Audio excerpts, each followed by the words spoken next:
Woohoo, ladies and gentlemen. Welcome to another episode of Paul Vato Presents. Oh, guess what? I forgot to switch to LinkedIn. Unless it's the same LinkedIn key. I don't know. But I'm not going to forget the key. Is add the fortune cookie stuff. So welcome, folks. If you're just joining us today, my guest is Patrick Perez. Let me broadcast to the world. Let me share with my followers. All invite 315 people. Let me invite Patrick. In case you're wondering, like, what the heck is this talking about? Why is there's music? Oh, wait, I'm on Fireside. I'm creating this live. So let me find Patrick Perez. He is my guest today. Patrick Perez is a director.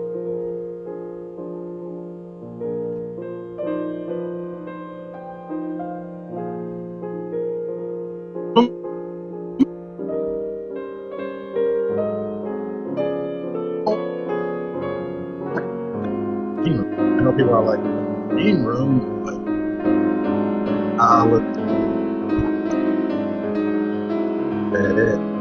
gotta ask him about last.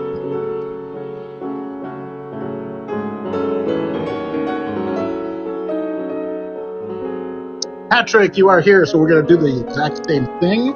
So welcome, everyone. Welcome to Paul Vato Presents. Today, my guest is Patrick Perez.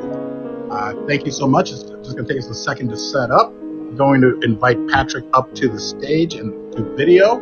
In case you folks are wondering, like, what the hell is he talking about? Well, I'm recording this live on Fireside. So we have all these options. People in the audience. We can invite people up. So as soon as Patrick makes his way to the stage, the show will start. I'm going to invite him to speak. I'm going to invite him to the camera. I'm going to check my camera real quick and see if my framing is right, because I actually turn on video. How did this get shorter?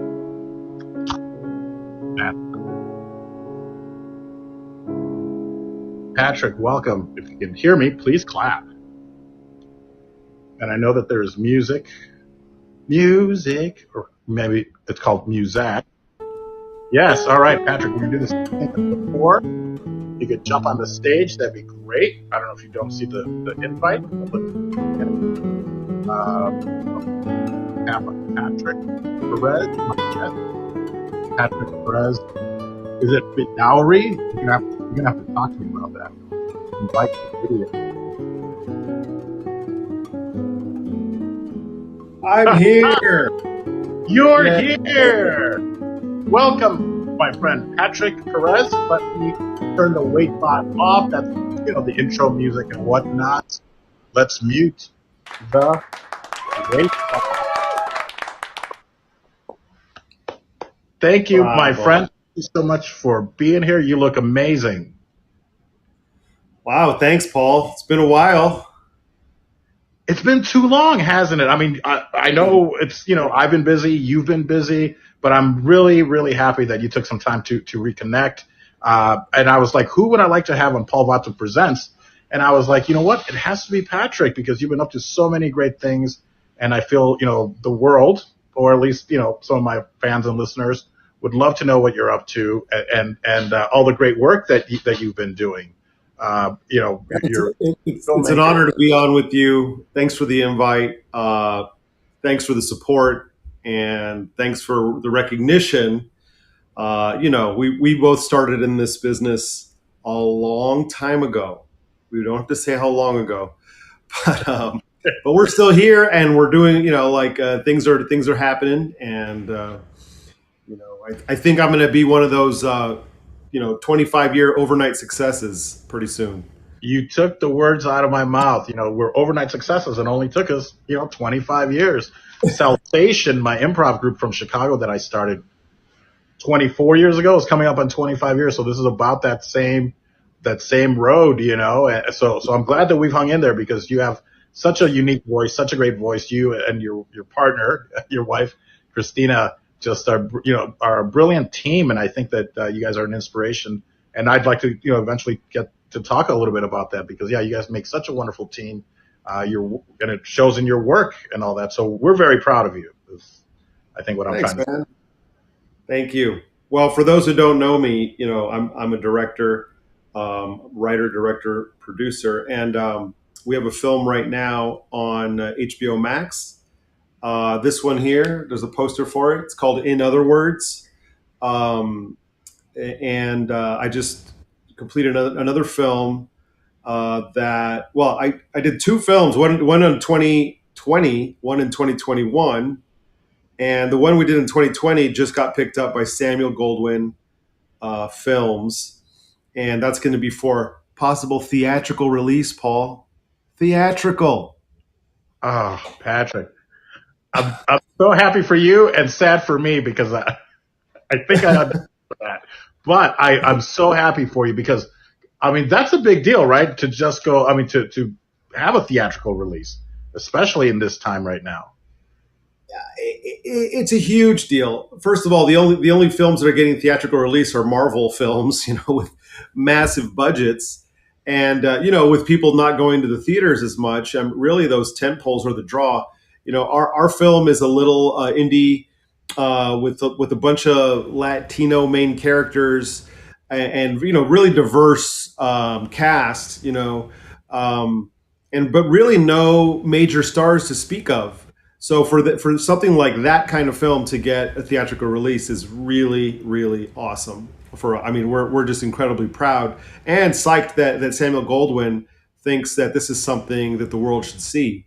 So we'll definitely be promoting when that happens. That'll be in the fall of this year. But until then, we'll be updating people on the progress.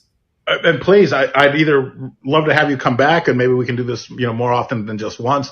But either way, I'd love to help support in any way that I can, whether it's just through retweeting or putting it out there on social media. But any way that I can be of service, I would love to because it's a project. Everyone, and rightly so, I think, complains like, oh, there aren't any Latino projects out there.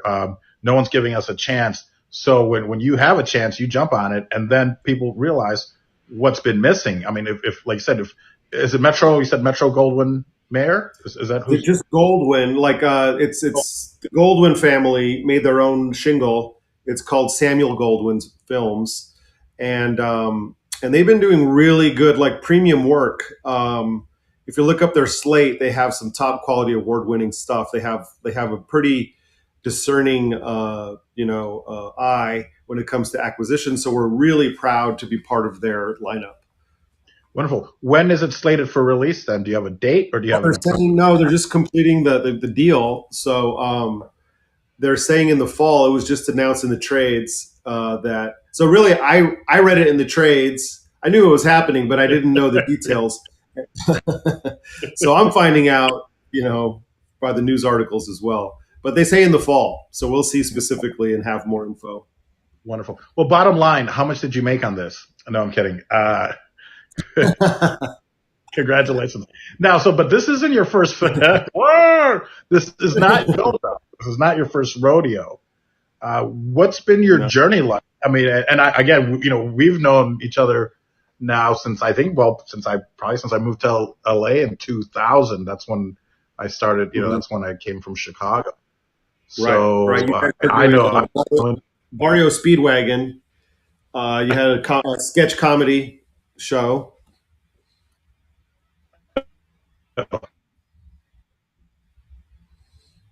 Sorry, I broke up. You broke up there. I don't know who it is. You or me. Can you hear me?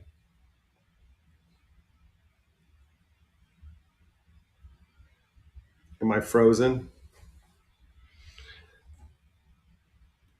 Let's see. Hello?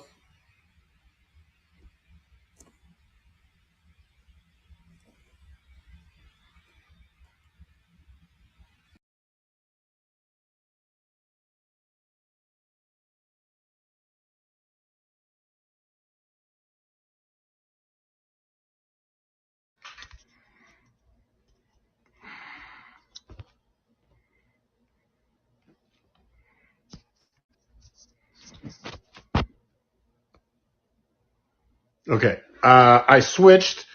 Can you hear me? Sorry, folks. Sorry for the technical difficulties. Thank you guys for being here. If you're just joining us, thank you. So you guys could hear me, right? Can you hear me? If you can, please applaud or laugh. And then what about Patrick? There's an issue with simulcasting. Okay. Okay, you can hear me. Great. What about, where's Patrick? Let me invite Patrick back. Okay, and please follow his website. I put it in the fortune cookie. Let me invite, you know what? Let me take myself off camera real quick. But I'm still here. But now you don't have to see my face pushed up against the screen. Let me see. Can you come back in?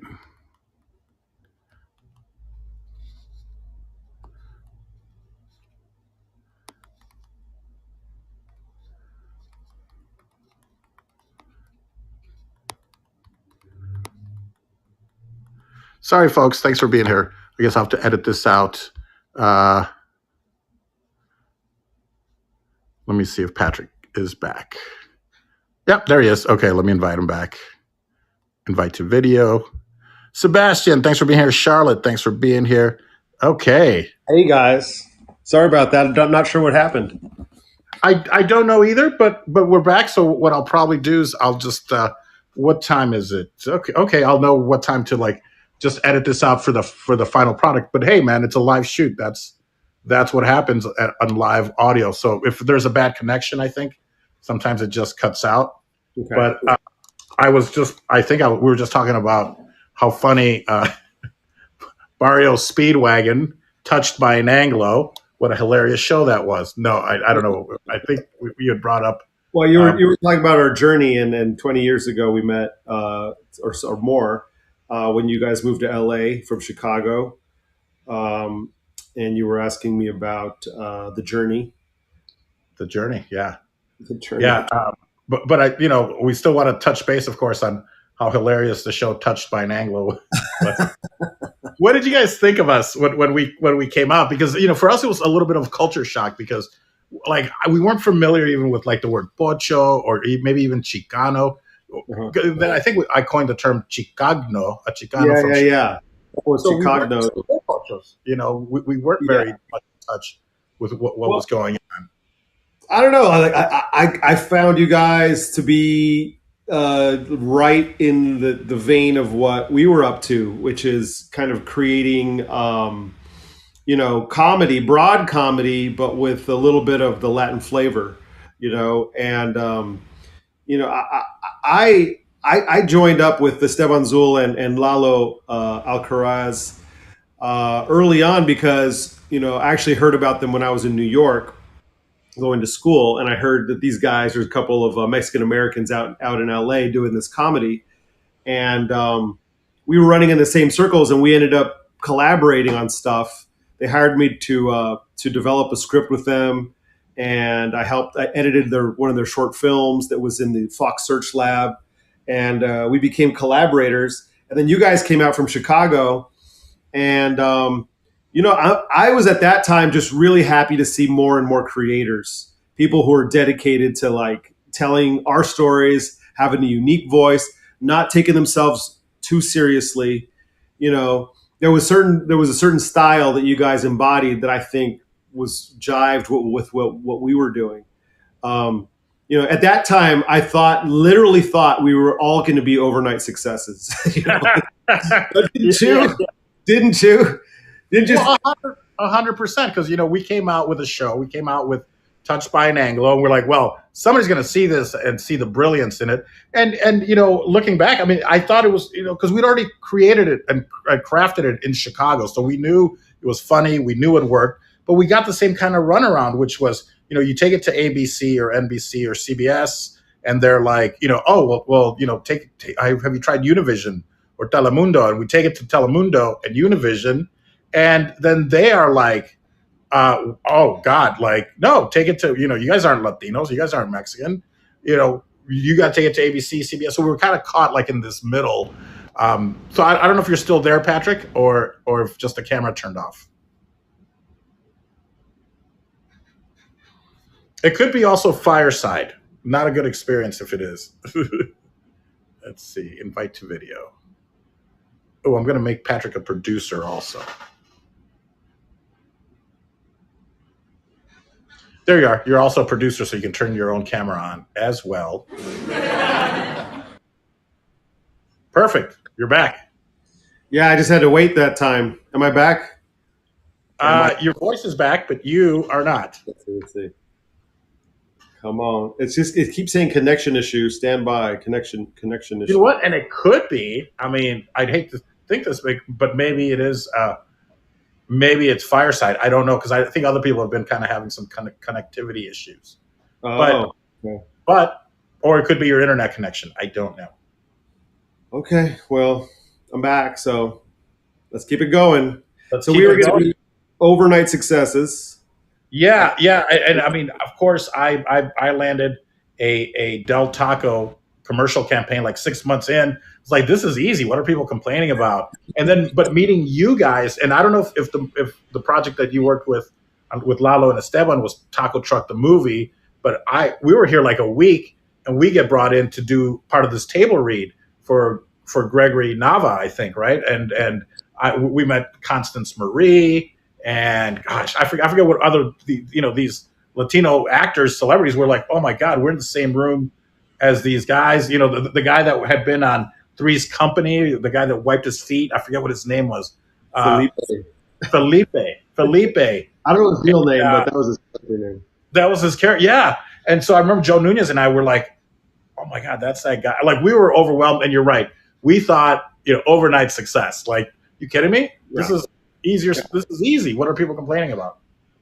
Yeah, you guys kind of showed up. You're like, we're here. You may love me now. Where's our show? Yeah, where's my show? And I had done this thing where I literally I went to school back east in New York. I went to Columbia University, and I was kind of like, okay, what am I? I really want to do this film thing. I really want to pursue this. I'm like, okay, I'm going to give it a couple years. And I was looking at the demographics of like Latinos in the United States. And it's just like we're this huge demographic wave, like a mountain just growing. I was like, this is inevitable. This is going to be like shooting ducks in a barrel. It's going to be so easy. We have a huge audience. We're only growing. It's the future. Everyone's going to want to cater to this voice that hasn't really been established yet.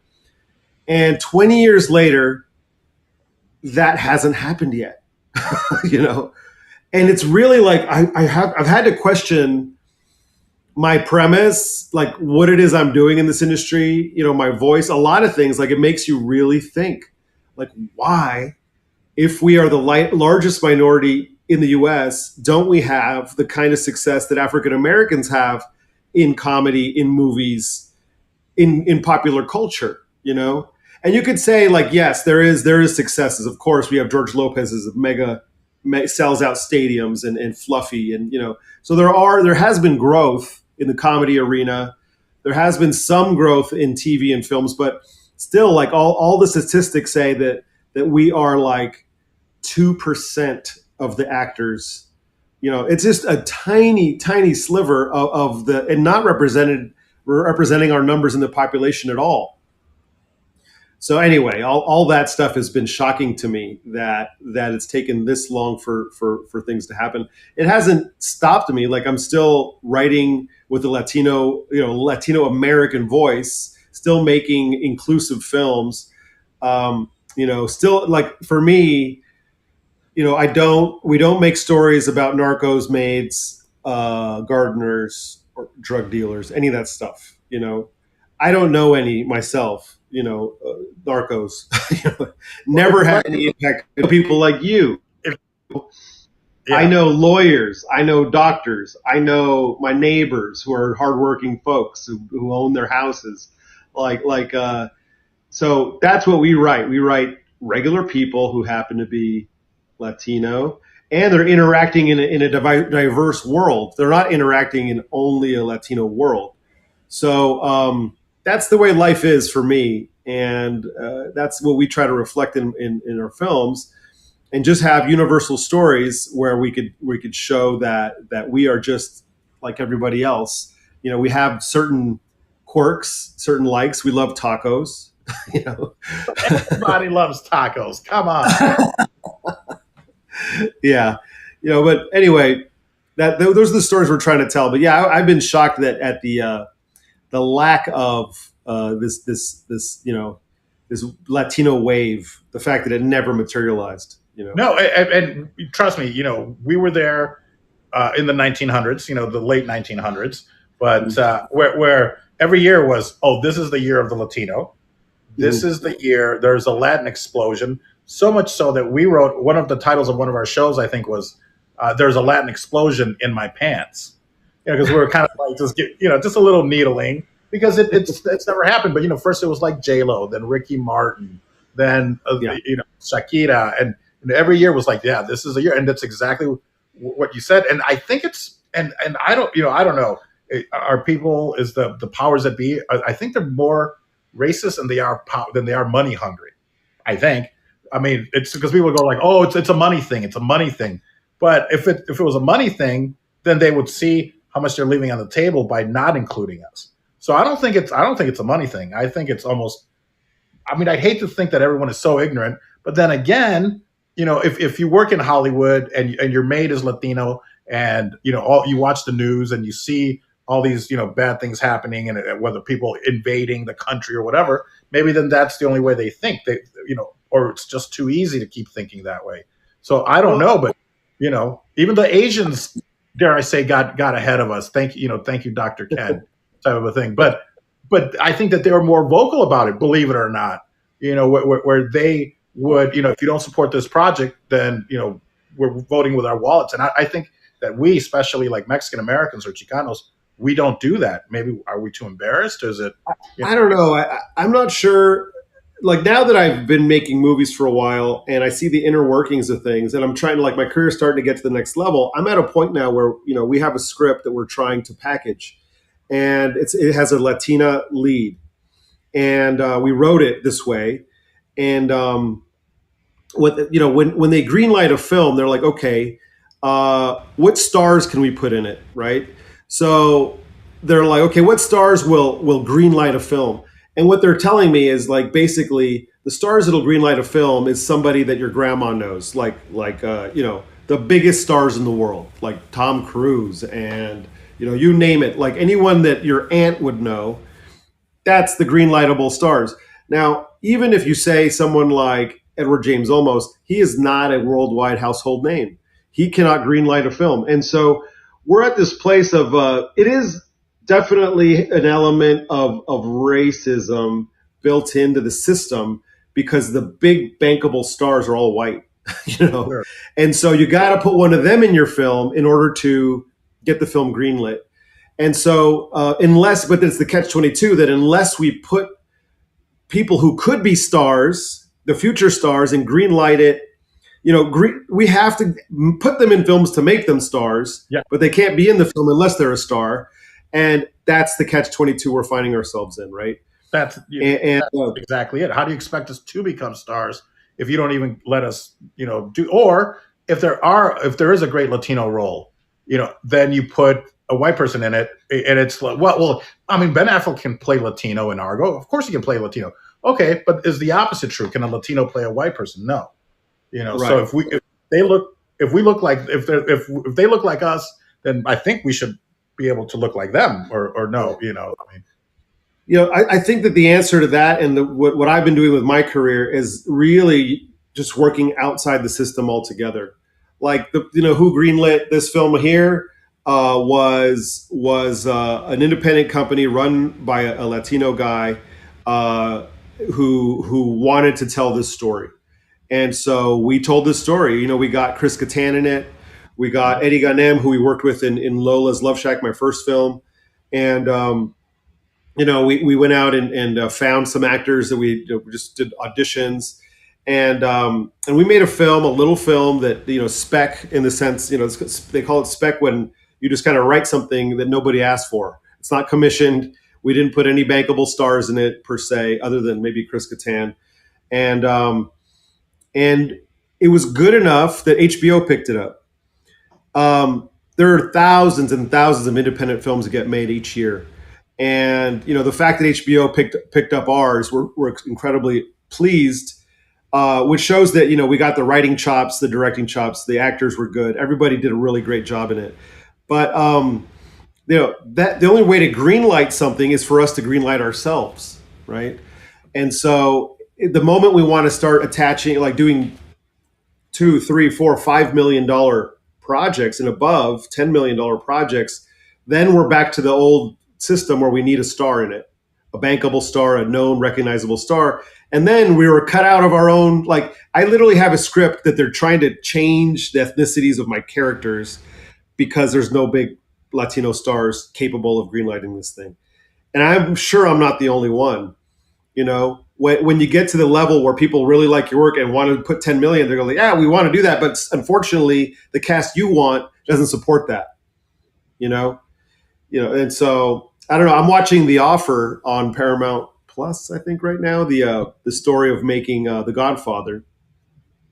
And there was some of that stuff going on. And like Francis Coppola had to really fight hard to get Al Pacino in the film, for instance. And they didn't like him because he was a short, dark Italian. And they're like, he's not a leading character. Nobody cares about that. He's never going to make it. And then, that was a big budget film. They fought really hard to get him in. But I think that's what it takes. It's like, we got to go up there and we got to fight to include people that we believe in as the next generation of stars and make sure that they get the opportunity to become stars, That's it. Well, and you're right. I mean, it's exactly right. It's this catch-22 where, okay, you want stars, but how, at least then allow us to become stars.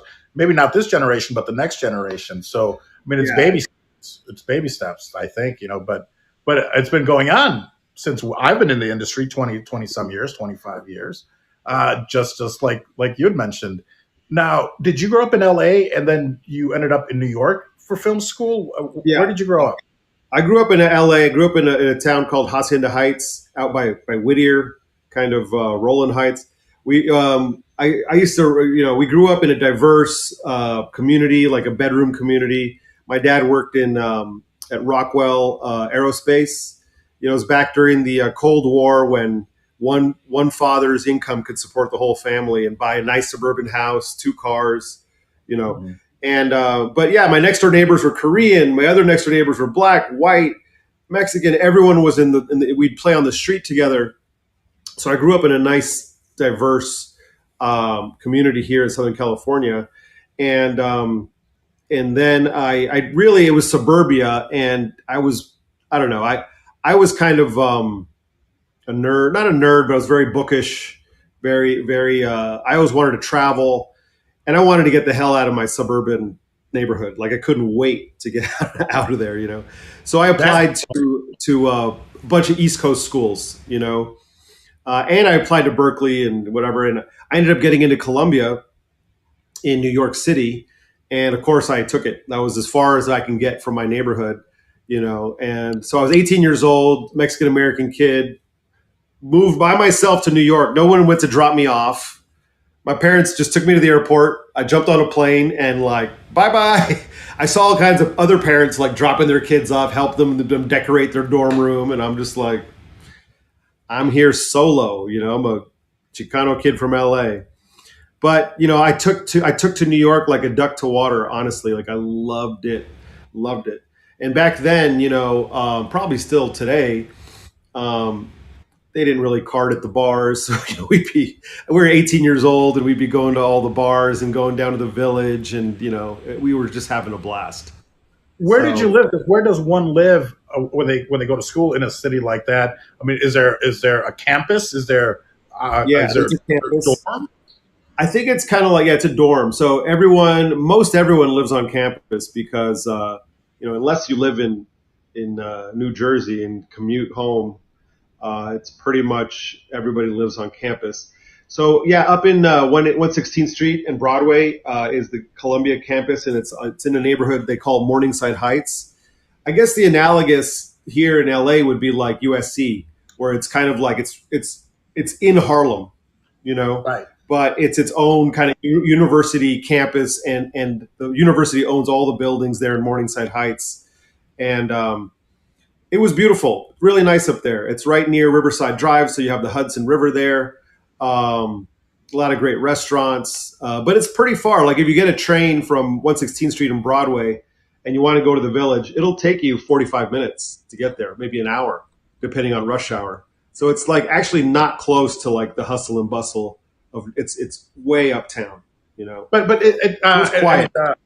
Are there more like office buildings, skyscrapers, or is that then become more suburban? I mean, it's not. It's like New York suburban in the sense that it's like maybe you got the buildings there are like 13 stories high. You know, Okay. you know they're not 100 stories high. There's like 20-story buildings and stuff, and there's a lot of residential apartment buildings, mostly residential apartment buildings. Got it. And I think I've been in that area. Now, is that close to Spanish Harlem at all? Yes, it's also close to Spanish Harlem. Yeah. Because I've got some great stories about Horatio, when he got hired by Saturday Night Live back in the late 97, 98, he was kind enough to invite me to come out there. So I spent a couple of weeks in New York, and I was maybe like the only Mexican American there, because there were no Mexican restaurants. I remember that somebody was like, Mexican restaurants? They're like, no. He goes, there's a Carlos Murphy's, but it was like an Irish Mexican bar or something. But I mean, that first night I was there was quite an adventure. I met this Dominican guy. He goes, I'm Dominican, like Sammy Sosa, because I think I was wearing my Cubs hat.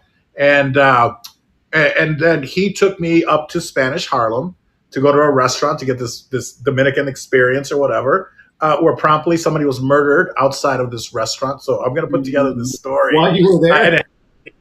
Yeah. So, because all of a sudden everyone starts getting up from the restaurant, and he goes, "Let's go." I'm like, I go, "Why?" I go, "We got to pay." He goes, "No, we're going." So everybody in the restaurant was like, there was this energy. So apparently the waitress's boyfriend, the girl had been waiting on us, her boyfriend got murdered right outside the restaurant, right on the corner. And this guy was like, oh, he was pissed. He was like, I bring you up here, I want to show you my city. I want to show you how great it is. And he goes, and people have to fuck it up. This guy gets murdered. So he put me in a gypsy cab, because I was like, well, I'm going to head back to downtown or, wherever I was staying. And he was like, no, I'll get you a taxi. He goes, and he told the guy, he goes, don't drop him off anywhere else. You take him where he paid. He gave him like $20. He goes, don't charge him anymore. He was like taking care of me, this guy. And I lost his number. It always pained me that I could never find it. But then, of course, I tell the cab driver, I'm like, oh, just drop me off here, because it was a few blocks from where I was staying. I knew where he goes, and he was kind of like, and I was like, I'll be fine. But because there was a bar I wanted to go to. And I think I ended up at like McManus's. It was this whole adventure. I think I met Linda Tripp's son on that same night. It was this world, and I was like, wow, New York is crazy. New York is insane. And I'll have to tell you the whole story. I'll have to try and remember it. But I remember being up at like 119th for some reason, rings a bell is where I was.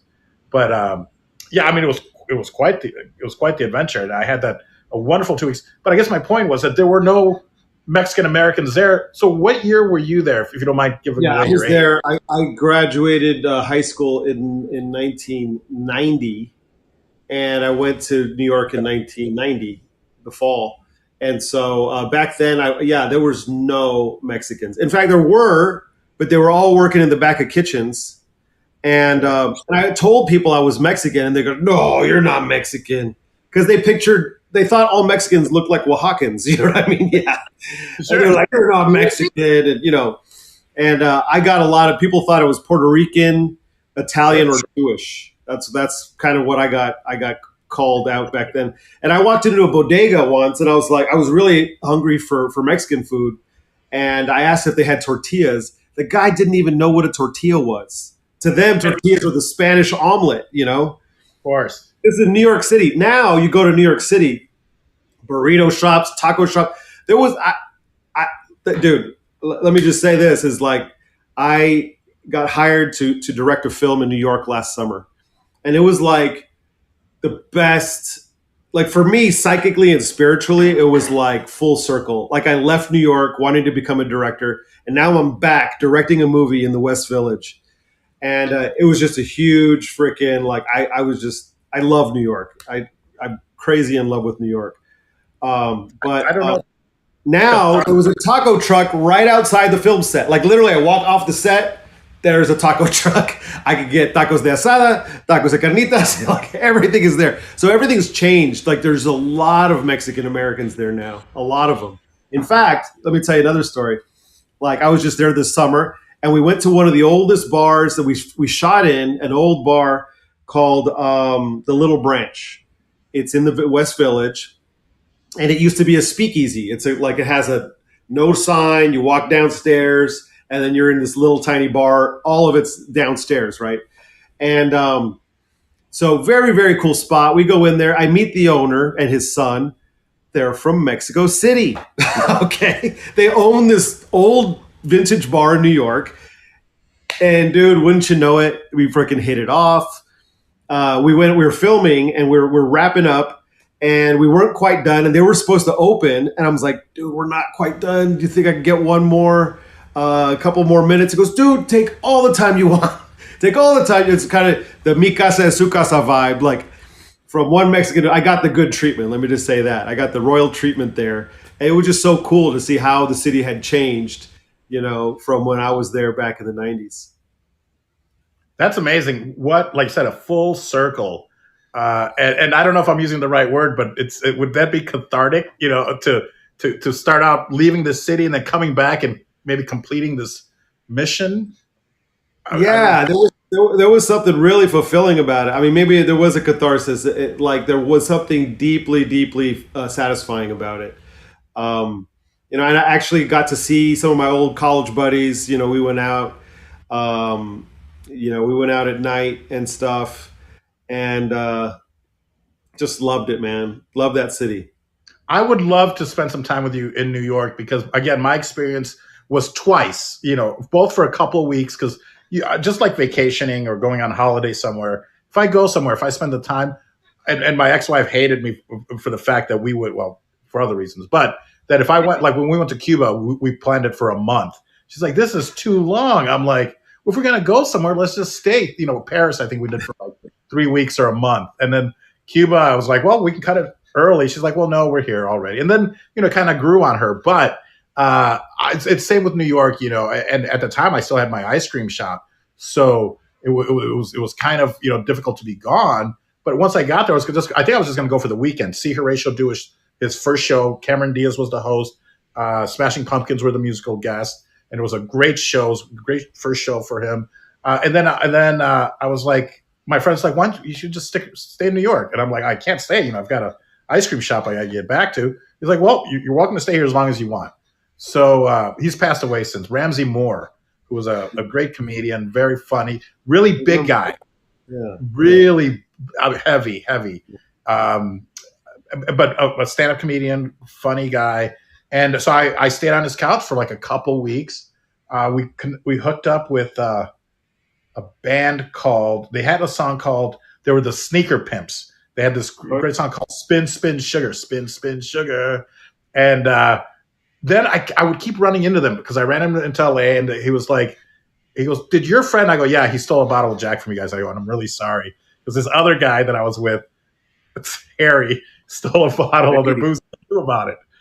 So every few years I'd run into them. But I would love to spend time with you in New York because I think you could really, we could really, really reminisce from New York back. Oh, man. That city, the door's open for me there, man. I mean, just things happen. It's always awesome. There was this one time, man, this was way back. This is kind of old, but you mentioned the Smashing Pumpkins. We went to a concert on Roosevelt Island. I think it was Lollapalooza, right? And my friend, we had already graduated. So this is like 95, 96. And my friend had she had gotten a job with the Park Service, with the city. And so she's like, hey, you want to come with me? We can get on the Park Service boat, and they'll drive us to the island. Instead of taking a cab, let's take the park boat. Hell yeah. So we take a cab to the launching point of the boat, cross the river, and like pull in, and then we go into the concert. Of course, we drop mushrooms or acid or whatever. Had an awesome time. Smashing Pumpkins came out, and then we're heading back to the boat. We get on the boat, and the captain says, he goes, "Hey, we're not leaving quite yet. You guys are gonna have to wait." And we're like, "Why?" They're like, "We got to wait for one of the bands." And we're like, "Oh, which band?" They're like, "The Smashing Pumpkins." So we're like, "Okay, okay, yeah, that's cool." Sure. Yeah, sure. So literally, we're waiting for the Smashing Pumpkins, and they get on, and Courtney Love gets on with them. We did she was with them or traveling with them or something. So we're on the boat with Courtney Love and the Smashing Pumpkins right after their concert, and it was just kind of a surreal, evening. That is a great story. Oh my God! Wow. What year would this have been? 96, I think, something like that. It was, 97, 98 is when I was there. So it's crazy to think that our paths could have possibly crossed, but you were probably already gone by 98. Were you? Yeah, I was back in LA by then. Yeah. I tried to stay out there for a couple of years. In fact, when I applied to film school, because I got an anthropology degree at Columbia.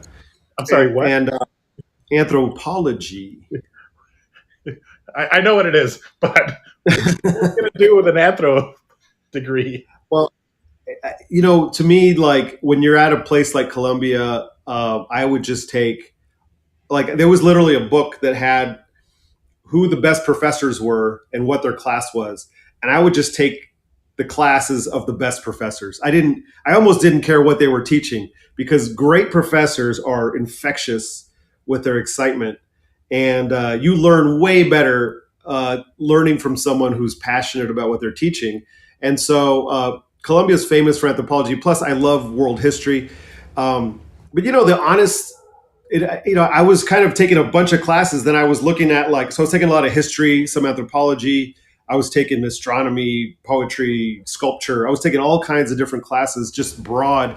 I knew I wanted to get into film. And to me, this was my last chance to learn everything before I concentrated on one subject.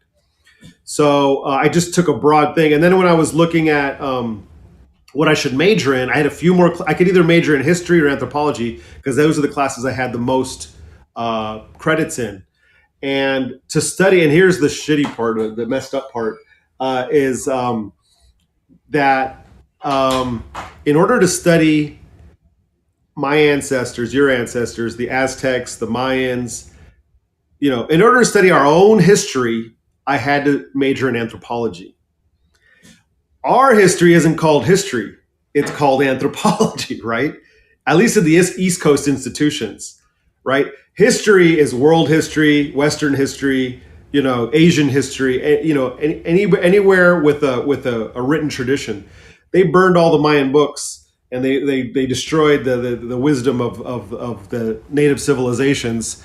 And so we're now relegated to anthropology. So to me, that's why I chose it. I majored in Mayan culture.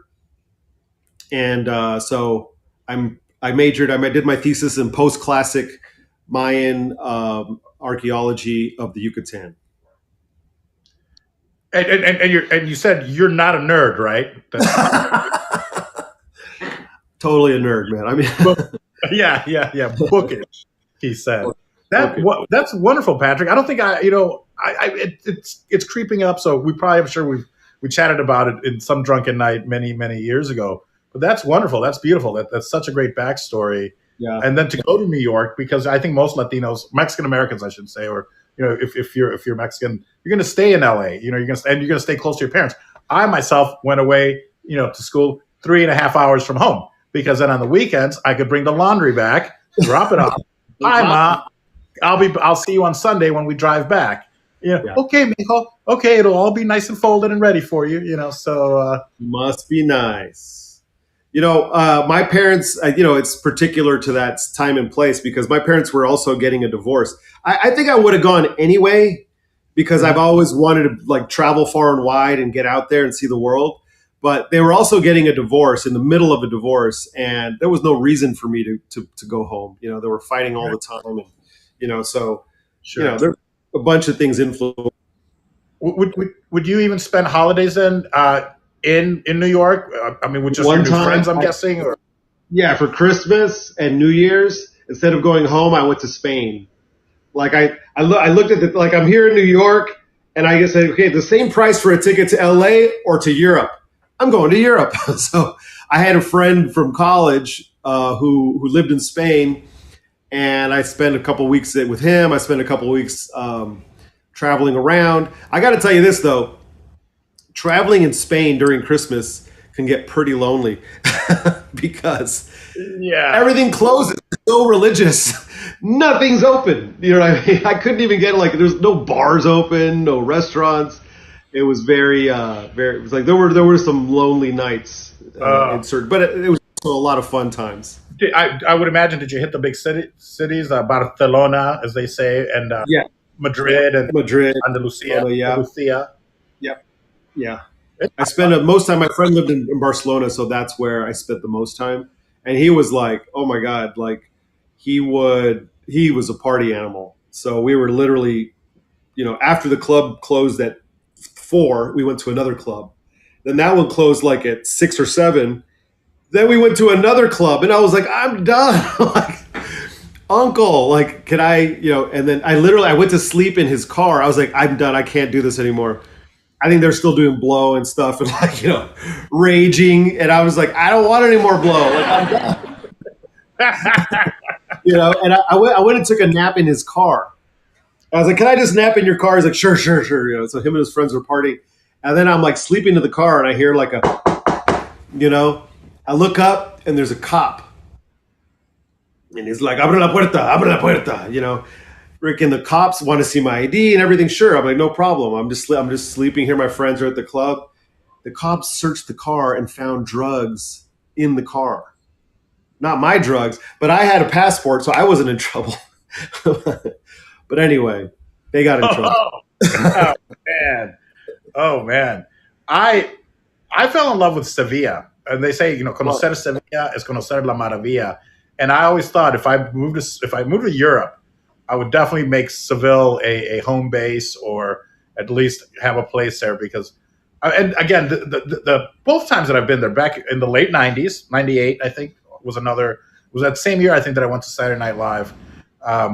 Went there with a girl and her mom and dad, and then about 4 or 5 years, 6 years ago maybe, we went again, and this time we did Barcelona.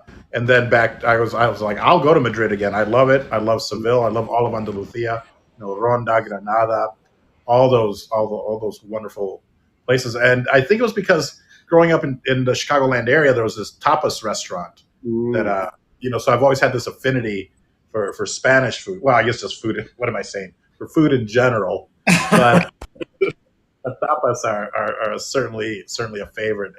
And there was this connection. I remember it's one of these images that will probably stay with me forever, which was walking like along this plaza, maybe Plaza del Sol, and it's cobblestoned, and you're walking, and then you're like, what if one of my ancestors 500 years ago was walking this exact path and going like, I got to get out of here. But there's this new world to go discover, or I don't know, but I mean, that's where our ancestors come from. Totally. I think there's definitely something that, like, when I went to my ancestors come, like my second last name is Vidauri, right? And I started. I need to ask you about that. That's a Basque last name. So we come from. We have Basque lineage, which is in the north part of Spain. So I went to San Sebastian and Pamplona. Actually, we saw the running of the bulls. But when I was in San Sebastian, there's a beautiful beach on the north of Spain, San Sebastian. And I'm looking at the people, and they look like my uncles. You know what I mean? Like, it looks like my people. And it's just this weird thing when you get this sense of like, wow, this is where some of my blood comes from. There is definitely a thing. Do you own, or do you have a Basque? Are they walking sticks that the Basque are known for? That they make these very ornate walking sticks, but maybe with a built-in knife as utility, and they're carved. I've always wanted a walking stick with a knife. It's genetic. I don't know. Do they have them? That's what your people, I think, are known for. So I was going to ask you about your last name, because I've always known you as Patrick Perez, and then I see this edition, which to me sounded somewhat like Argentine. And maybe is that because people from the Basque region went to Argentina, or is that strictly Argentina Basque? Yeah, and it also sounds Italian a little bit. So there's a lot of Italians in Argentina and a lot of Basque in Argentina. But I'll tell you about the last name. I'm glad you brought it up because I am Patrick Perez. Everyone knows me as Patrick Perez, and I decided to take my grandfather's last name and add it to my name because for a couple of reasons. There's like, if you look up on IMDb, Patrick Perez, there's a gaffer, there's a cinematographer, there's like 5 other people with the same last name, right? The same exact name. And I wanted to distinguish myself and differentiate. But as a director, I also noticed that there was a hell of a lot of 3-name Latinos getting a lot of work. All right. Okay. You got Lin-Manuel Miranda, Alejandro Gonzalez Iñárritu. Anytime someone has 3 names, they just sound. And plus, Hollywood really seems to favor Mexicans from Mexico over Mexicans from the U.S. Like 100%. Cuarón is getting all the work, and all these other people getting tons of work, and we have a really creative and talented people here. But I think that third last name adds a little bit of mystique, a little bit of charm. It differentiates me a little bit, but it also pays a little is a little like fu to like really, do I really got to be like from somewhere else in order to make it here? I can't be a native LA Chicano boy made good. Patrick Perez can't make it, but Patrick Perez Vidauri is getting a lot of work lately. I love it. Yeah, everyone, please, a round of applause for Patrick Perez Vidauri. So I hope you don't mind. I think I'm going to start going by Paul Vato Vidauri. You already got the V. We both have V names. Well, everyone changes their name. Do people know your real name is Paul Rodriguez? Not many people, but so thanks for letting everyone know now. It's like there was one famous comic who's is not universally loved, but Paul Vato is a great name. I've always loved that name. Thank you. I think that having an artist name is a great idea. I think it's like, having an artist, we really have to represent something greater than ourselves, where we become kind of like the mythological, you have to mythologize yourself a little bit, I think so. And you're right. Paul Vato lends itself because it's so ethnic almost, but yet it depends how you pronounce it. Because, the white guys that gave me the name Vato, then all of a sudden Latinos are like, oh, Paul Vato, órale, So there's all that, and then there's such balance to it. I think like Paul Vato, 4 and 4, and it's easier than Paul Rodriguez, but there's already Paul Rodriguez, a comedian, and then his son is even more famous, who's the professional skateboarder. Yeah, so skater. I want him to sponsor. I want to get. You got to differentiate. Everybody changes their name, including Tom Cruise, and like just it goes on and on and on. The people who've either changed their name or added to their name. Liberace. So what's that? Liberace. His birthday was just the other day. Liberace. He had this long, I think, Polish name, and I think maybe his father was Italian, so Liberace, and then he just went with Liberace, So yeah. I wasn't bold enough to go with one name, the one name. Vidauri. Vidauri. It's my grandfather's. A great name. I'm sorry. No, it's my grandfather's last name. Like I said, he's of Basque roots, but I traced my ancestry in Mexico. Like, actually went down there to the town that my grandfather immigrated from in 1918, 1917 is when he first crossed the border into the States. And so I went to the town that he left from and found distant relatives there, and they told me all kinds of stories, and was able to trace my ancestry in that town back to the first Spanish settlers that came in the 1500s. Wow. So yeah, my family's been in the United States since the 1600s. Not the continent of North America, rather than the United States. Sure. Yeah. But yes, they coming originally from Spain and the Basque region. That's such great history. When did your grandfather pass away? I'm assuming. Oh, my dad was 17, and so he actually passed away before I was born, Sure. a long time ago, probably in the 60s. And where were your parents born? I would imagine. My dad was born in East LA. So his father and mother came, and they brought the two oldest were born in Mexico. Then they had 13 kids. So the next 11 were born here in the States. Jesus. And my dad was the youngest of all of them. So they all fought, like they were drafted into World War II, the Korean War, and Vietnam. My dad was too young for World War II and too old for Vietnam. So he kind of missed he didn't go to war, but most of my uncles were either career military or served at some point. So I have a long tradition of service to this country in my family, and I'm glad that it ended with you. You're like, I'm not going. Hell no, I ain't.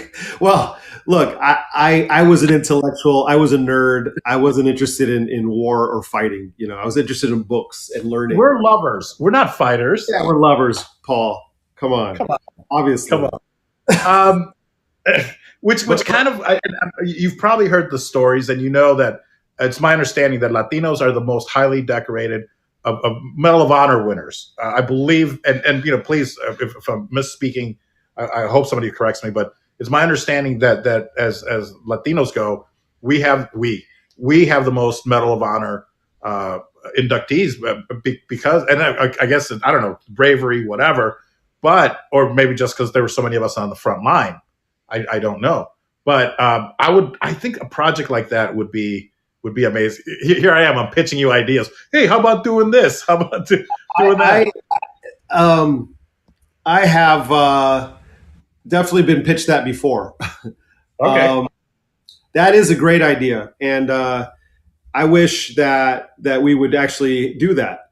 Again, we're going to run into the problem of well, who's going to star in it, and if we're going to do a huge period piece. But there's a story. My collaborator and a longtime friend Esteban Zul. Sure. His grandfather is a Latino Medal of Honor winner. He personally saved his whole platoon or whatever. He rushed a pillbox and killed a bunch of Japanese and took a bullet to the couple bullets, but he killed 12 people, and it was nuts. The story of what he did reads like an unbelievable action movie. And there's many Latino Medal of Honor winners. There was a play done by Kiki Castillo, Enrique Castillo, who is a great actor who was on Weeds and many things in our film, in other words. And he did a play about Latino Medal of Honor winners going all the way back to World War I. I think he had Civil War, World War I, World War II. In every conflict, there's been Medal of Honor winners because, there's just something about, I don't know if it's the machismo or the bravery or look at Mexican boxers. They're the fiercest fighters there are. They'll sit in there and mix it up and get hit and keep on coming back. And I think that kind of ethic, especially, for me, in my family and in our tradition as Mexican Americans, we've seen it over and over, that there's something special about that fighting spirit. And, one of the things I used to say is my Uncle Johnny, he had a house in East LA, and he would collect stuff. And I used to go he was a hoarder. Nowadays we call them hoarders. Back then he was a collector, but he really. I'm a collector. Exactly. Yeah. I would go through his house, and it was it's a trip because, my family, my dad was the youngest of 13, so his oldest brother was 20 years older than him. You know what I mean? So he was almost like his father. So he was more like my grandfather. My Uncle Johnny was an old man when I was a little kid. And Uncle Johnny collected stuff from the 20s, 30s, 40s, and 50s. And his whole house was full of it. And so one day he brought out a Nazi helmet and a German Luger that he took off a dead Nazi in World War II. And when I've always said, like I'm really proud of my ancestors and my family who took the fight to the Nazis and didn't let fascism, take over Europe or the United States. And we'll be damned if we're going to do it now. That's right. Right. There you go. Man, yeah. But it just goes to show Latinos, we've been there since the beginning. I mean, you said even during, the Civil War. And I wonder if even going back to the Revolutionary War, if there must have been, is your camera crooked? I don't know. Yours is sideways and mine's straight. I don't know. I don't know what's happening. Because it's the opposite for me. Let me do this and then do this. Maybe if you do the same thing, it might straighten both of them. They might both. But I think it's being recorded. There it goes. It works. It worked. Yay. I'm an iPhone filmmaker. So if you have any questions, Patrick, on iPhone filmmaking, I'm your guy. But I think we said we were going to talk, and then this comedy. I don't think we take ourselves too serious. That's what I love about us, and I'm excited to see your work. But there was a little controversy brewing over the weekend, and I mentioned Saturday Night Live earlier. I even managed to use the word cathartic, we may have already said that's sad. But so Melissa Villaseñor, and so I want to maybe get your opinion on this, and if I can find, I don't know where, but maybe a Latina who does comedy, I would love to talk to her as well, because I don't want people to think like, oh, well, you guys are guys and that's why you think this way. But for those that don't know, Melissa Villaseñor is a Latina on Saturday Night Live. Did we lose Patrick again? Can you guys hear me? I think it must be Patrick. Oh, yeah. Okay, good. I'm changing my name to Elon Musk. The Paul Rodriguez. Okay. All right. Thanks, guys. I appreciate. Here, let me invite Patrick again. Oh, and Patrick, you're a producer, so that you can always come up on stage. You can invite other people up on stage. All right, I'm back. Sorry about that. No worries. I don't know if you heard what I was saying.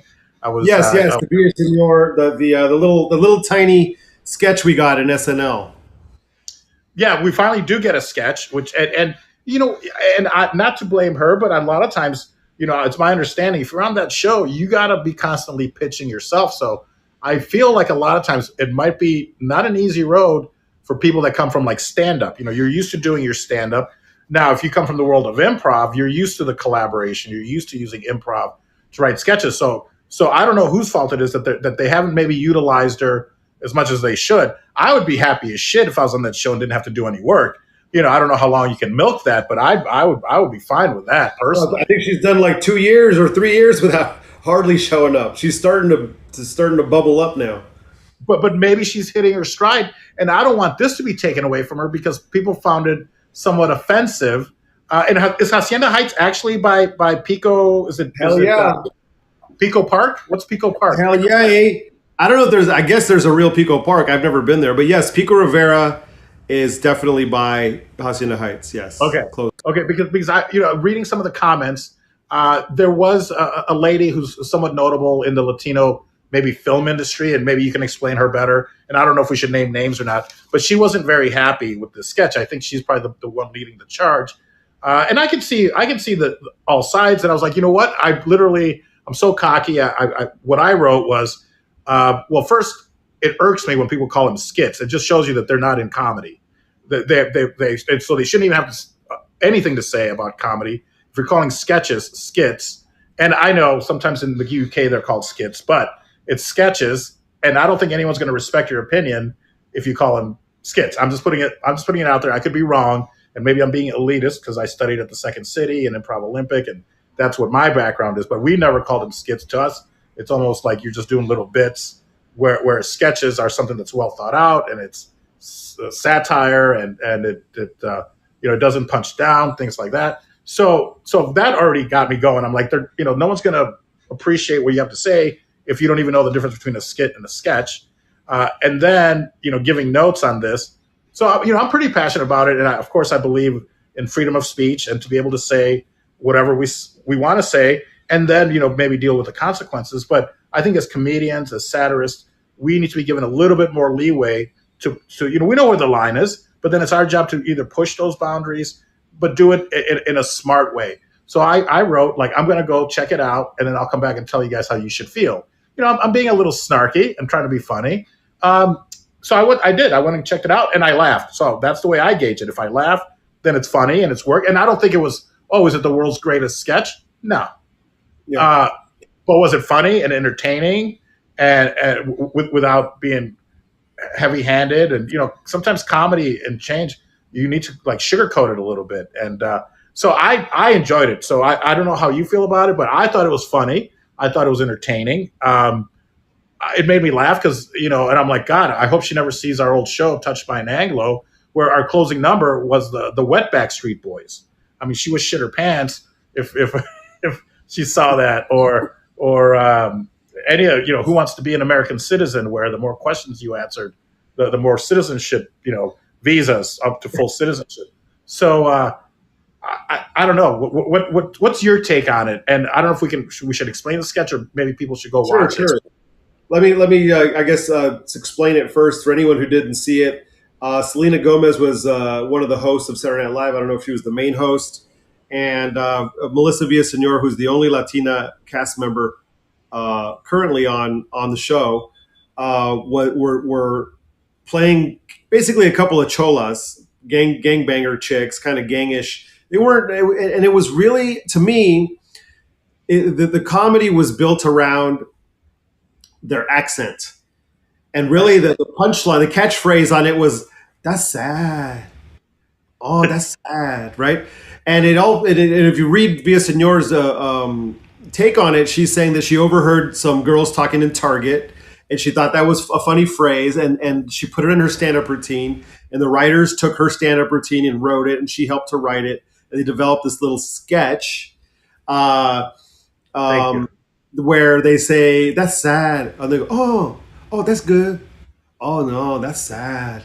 So basically, that's how, like, as the sketch evolved, that was the punchline, if there was one. But it's not the greatest sketch ever written on Saturday Night Live, but it's not the worst either. I think what people took offense to, was that these two girls were portrayed as stupid. They didn't like. They said this. Now we're going to talk to this woman. She's where she hangs out where all the books are at. And then she goes, "Yes, I'm a librarian," and so they objected to Latinas being portrayed as stupid, right? I think that was the crux of their objection, was that not only were they using a demeaning Latino stereotype of the gangbanger, but they were also portrayed as really stupid. Not everybody likes every joke, but I felt like the criticism, sure, everyone's entitled to your opinion. You don't like the sketch, fine. But every single piece that a Latino makes is held up to such a high standard that I'm just like, I'm exhausted with the self-criticism that Latinos heap upon every attempt to portray ourselves in the media.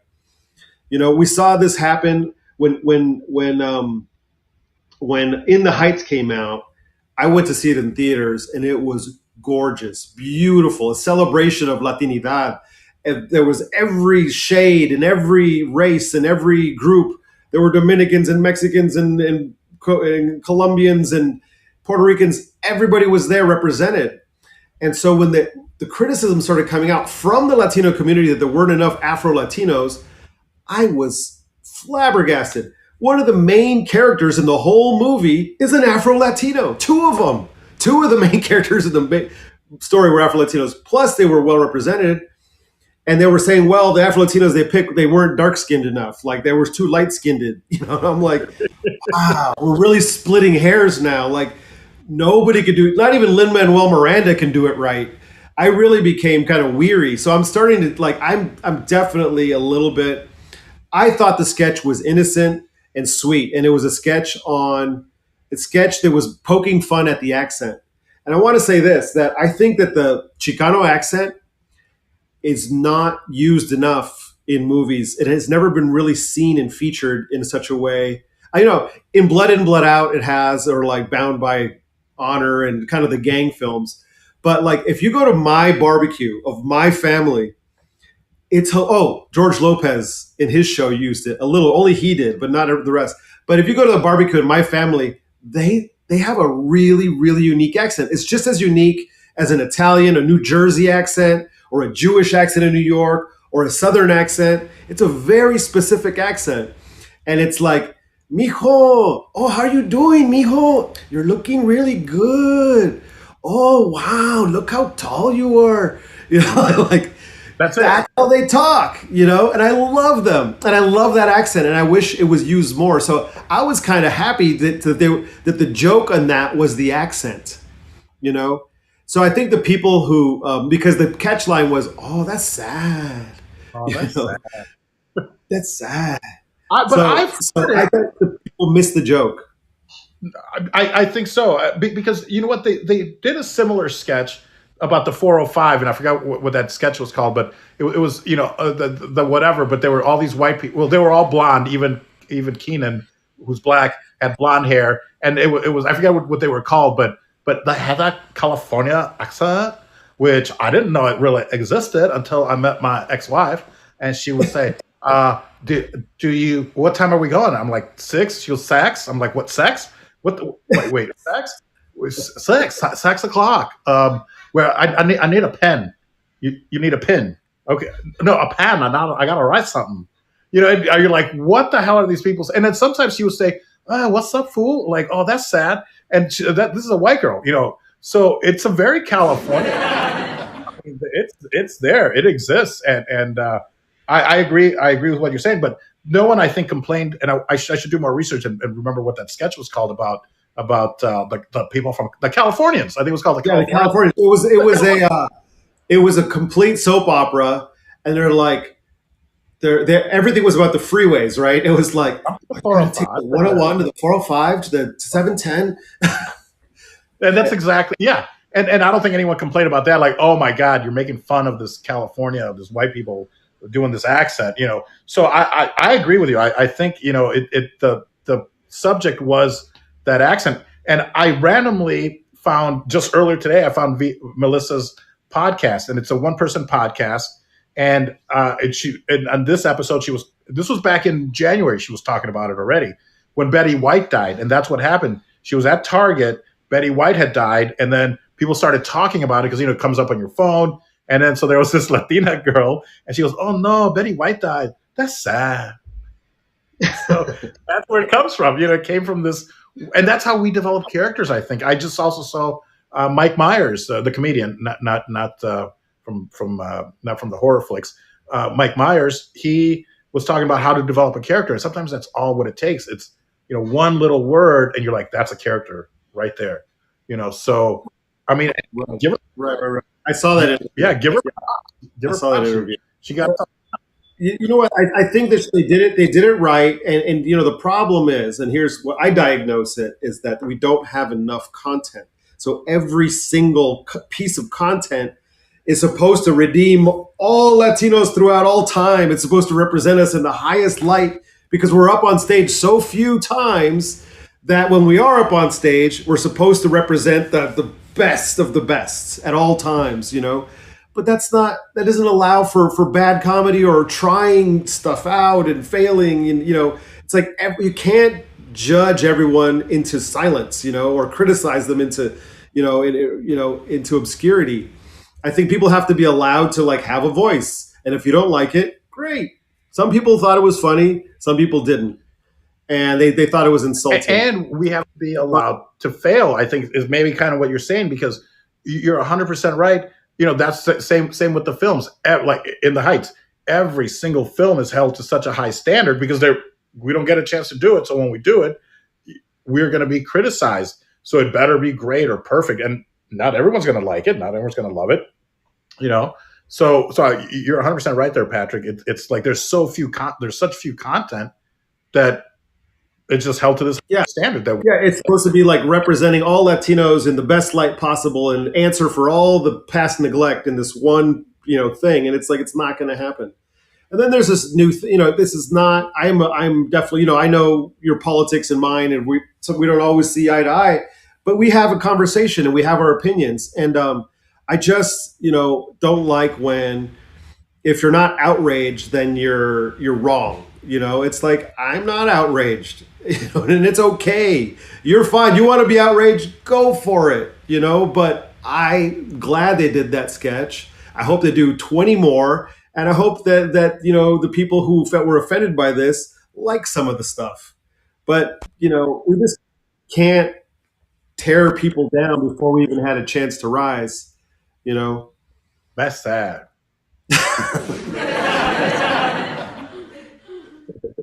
It's in my head now. I mean, I'm going to try to use it every time that I can. And I wish Melissa the best of luck, and I hope I hope that this is the beginning of something great with whether it's that character or just more stuff, because she's very talented. Her impressions are amazing. Let me say this too, that I think that it's another thing that people didn't notice, especially coming from the West Coast. You're right, they did the Californians and they did this, but it's a New York show, and most of the writers are East Coast writers, and most of the performers are not from the West Coast. It really doesn't have, I don't think the East Coast is aware or familiar with our accents, our kind of racial makeup, the way we interact, the way we talk. The fact that they did a comedy about Pico Rivera, making fun of a very specific, colloquial, local accent, that's awesome. I'm glad that West Coast was represented. There's plenty of pizza shop in the taxi, or at a club. But it's all New York stuff. This is West Coast, and that voice, and Selena Gomez, who's a Texas Latina, got to use our Mexican American accent on the national stage, which a little of exposure. Like I say, they got to do more. Well, look at Wayne's World. That was based in my hometown, Aurora, Illinois. And the reason was because the writers were from Naperville, which is the wealthy town next door. Now it's all kind of almost become one, I think. But I haven't been back for a long time, so I probably shouldn't speak on it. But, and they were literally going like, let's make fun of Aurora. They were kind of shitting on us by putting Wayne's World, these kind of dumb, party kids, in Aurora, Illinois. And so it's kind of, but we were like, oh my God, our hometown got a mention, So, I'm going to put Pico Rivera and Pico Park, if it exists, on the map. I think that I saw a bunch of comments to that regard. They were like, yeah, Pico Rivera, we made the cut, Yeah, exactly. They were like, yeah, thank you. Make fun of us all you want. And we make fun of ourselves all the time, I think, as Latinos. Shut up. Stupid. You've got it down good, man. You've got it. And it's not just California. It's, the Texas family, even, where my mom's from, El Valle, they call it, McAllen. Really? Yeah, McAllen, Brownsville. Yeah. Harlingen, yeah. Harlingen, yeah. That's where my college roommate was from. That's funny because they have a Chicano accent mixed with a little bit of a Texas twang. It's very interesting accent. What does that sound like? God, They say y'all, and they kind of say, so it's like y'all see them? That's stupid. That's stupid. That's sad, y'all. That's sad, y'all. I sell cigars to an account in Austin, Texas, and I met he called himself, he's an Arab American. But raised. Go ahead. Raised in Texas, so so it's kind of like kifalak, which means hello in Arabic, kifalak. But he'll be like kifalak. It's this Arabic words, but with a Texas twang, with a Texas accent. I'm like, that's rich. That's good. Yeah, I'm from Chicago, where we don't got an accent, so Oh yeah, sure, you don't got no accent. Yeah, yeah. You guys sound like you got the Polish accent mixed with the Chicano accent. You know, That's it. I love it. The richness and all that is like brings color, and it's part of our legacy of immigration and the diversity of the people who come here. You know, I love it. I love those episodes. I miss Chicago, and I miss that. And I don't know if segregation is the right word, but there's distinct neighborhoods where you can go to the Polish neighborhood, you can go to the Little Italy, you can go but then it's people from all walks of life live there, but then you get the food that's kind of specific to wherever those people are from. At least that's the way it used to be when I was there. Again, I probably shouldn't. Pilsen's the Mexican area, right? I've never even been there, but isn't it's called Pilsen? Yeah, Pilsen, which used to be a Czech, like the Pilsen beer, used to be, I believe, a Czech neighborhood, and now, of course, it's all Latino, and that's where we first did our show. I think that's where we first tried it, and we found great success in Pilsen. And so, shout out to Pilsen. It's a great Latino enclave. When Francisco Hernandez came one time to Chicago, he was just so surprised that he goes, there are so many Mexicans here. I'm like, yeah. I go, we're like the third, I don't know, fourth largest, I guess after LA, Chicago, there's Mexico City, then probably LA, then maybe Chicago of Mexican Americans. I'm like, yeah. And it's, it's almost half Mexican American, half Puerto Rican, and that's Chicago. There's this rich Latino culture there as well. I think you would love it. It's like New York light. It's like a lighter version of New York, if that makes sense. Uh-oh, Patrick is frozen. Surprise. I can't join somebody else's show. I thought Patrick, as comedians, really when we're talking about, when we're portraying our own experience on the screen or on the stage, there's a huge audience of kids of Mexican immigrants who are going to grow up to be bicultural just like we are.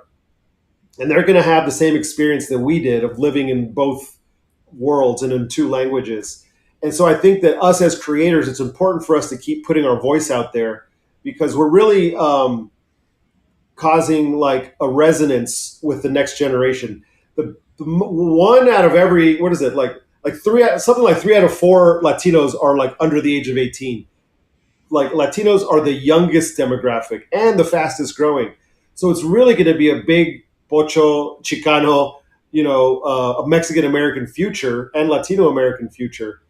And so I think that us putting our record down, putting our experiences down for the record, whether it be books, plays, comedy, movies, art, paintings, any kind of art, it's important for us to state for the record, we are here, we are American, just as Americans as anybody else, and our experience is a unique one. And get our voice out there, because there's going to be a lot of people coming behind us who are going to be saying like, wow, I see myself in that, Yeah.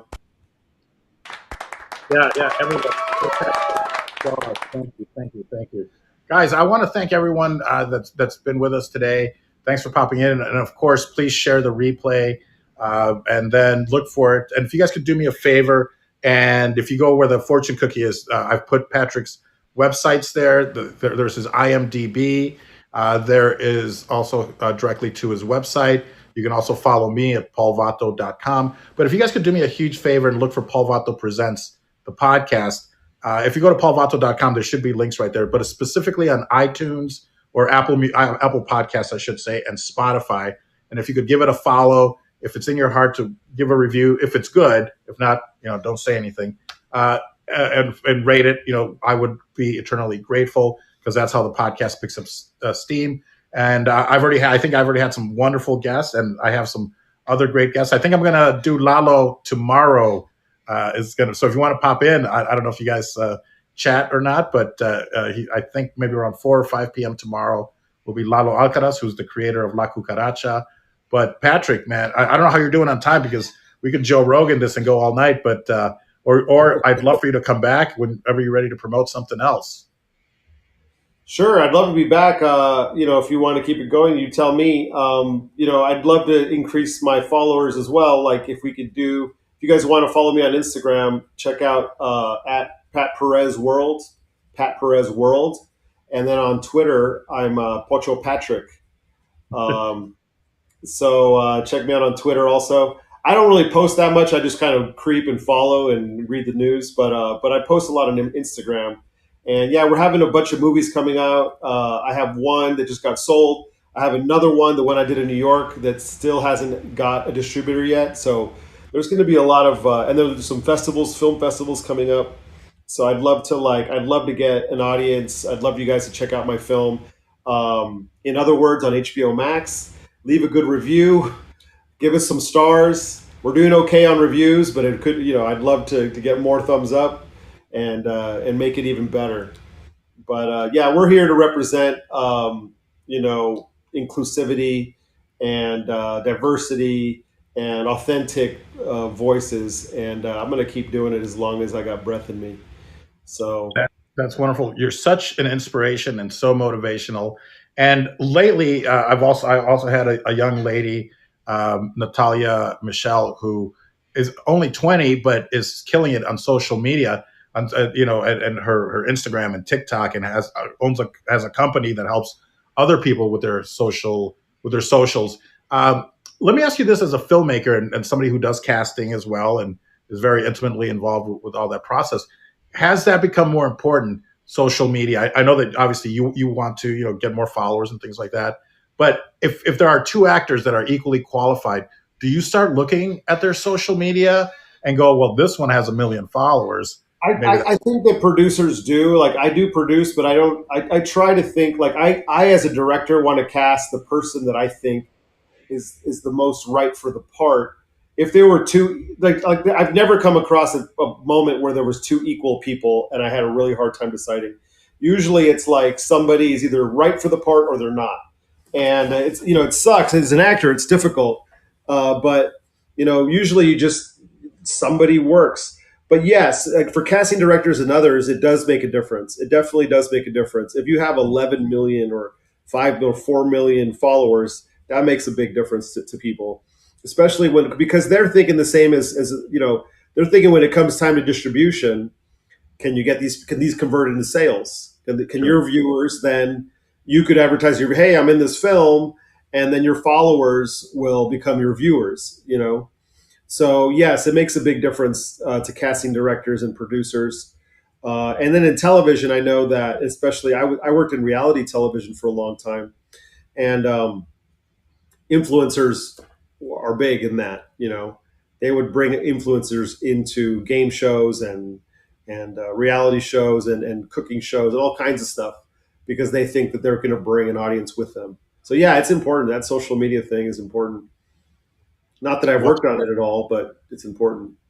Yeah. No, it is. So yeah, please, like Patrick asked, please give him a follow. Give me a follow and all that good stuff. I'm doing all right, but I think the shift came when I started thinking about social media as a content creator and not as a consumer. So Patrick, I think we have to almost, instead of consuming, is start thinking about creating, and whether you do behind the scenes stuff of your next movie or clips of your movies and put them out there on TikTok. It's not, it's now surpassed Google, where people go to search things, believe it or not, because, it's maybe because of China or wherever, it's based in, but you can go to TikTok and, it's a 1 minute video and maybe it'll teach you what you need to learn, as opposed to Googling something and, I'm going to have to watch a 10-minute video. No, give it to me right now, real quick. So it's not just about kids dancing. If that's, I know some people think that,